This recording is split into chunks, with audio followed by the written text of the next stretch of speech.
ఛత్తీస్గఢ్ రాష్ట్రం బీజాపూర్ జిల్లాలో మరో భారీ ఎన్కౌంటర్ చోటు చేసుకుంది. భద్రతా బలగాలకు మావోయిస్టులకు జరిగిన భీకర కాల్పుల్లో పలువురు మావోయిస్టులు మృతి చెందినట్లు తెలుస్తుంది. నేషనల్ పార్క్ అటవీ పార్క్ ప్రాంతంలో కాల్పులు కొనసాగుతున్నాయి. మృతుల సంఖ్య పెరిగే అవకాశం ఉంది. ఘటనా స్థలిలో AK-47 పేలుడు పదార్థాలను పోలీసులు స్వాధీనం చేసుకున్నారు.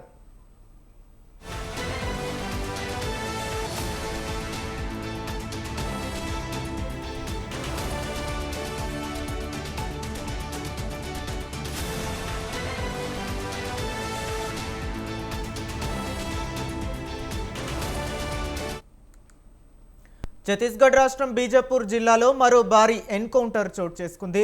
భద్రతా బలగాలకు మావోయిస్టులకు జరిగిన భీకర కాల్పుల్లో పలువురు మావోయిస్టులు మృతి చెందినట్లు తెలుస్తుంది.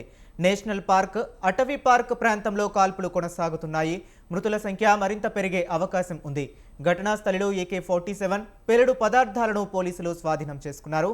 ఇక ఇదే అంశం గురించి మరింత సమాచారాన్ని మా కరెస్పాండెంట్ వెంకట్రావు ఫోన్ లైన్లో అందిస్తారు. వెంకట్రావు, చెప్పండి, దీనికి సంబంధించిన లేటెస్ట్ అప్డేట్స్ ఏంటి?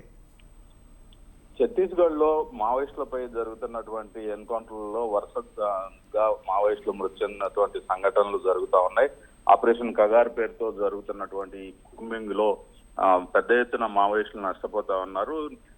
మొన్న ఇటీవల కాలంలో కేంద్ర కమిటీ నాయకులు, రాష్ట్ర నాయకులు మృతి చెందిన నేపథ్యంలో ఈ రోజు కూడా ఒక కీలకమైన నేత మరణించినట్టుగా సమాచారం అందుతుంది. బీజాపూర్ జిల్లాలోని నేషనల్ పార్క్ అటవీ ప్రాంతంలో జరిగినటువంటి ఎదురుకాల్పుల్లో ఒక కీలక నేత మరణించినట్టు జరుగుతా ఉంది. ఎందుకంటే AK-47 అక్కడ స్వాధీనం చేసుకోవడంతో AK-47 ఉన్నటువంటి ఒక కీలక నేతల దగ్గర మాత్రమే AK-47 ఉండటంతో రాష్ట్ర కమిటీ స్థాయి నాయకుడు మృతి చెందినట్టుగా చెప్తా ఉన్నారు. అయితే దీన్ని పోలీసులు మాత్రం అధికారికంగా ధృవీకరించలేదు.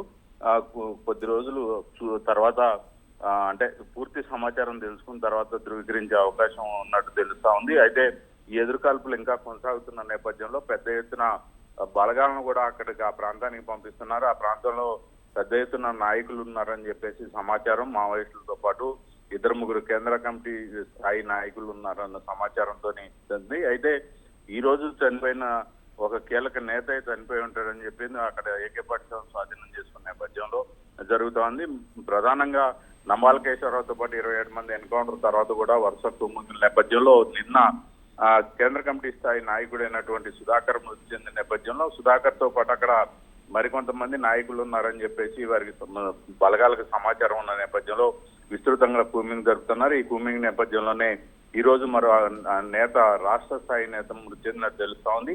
దీన్ని ఇంకా పోలీసులు ధృవీకరించలేదు. ధృవీకరిస్తే పూర్తి వివరాలు తెలిసే అవకాశం. Okay, right. Thank you Venkatrao.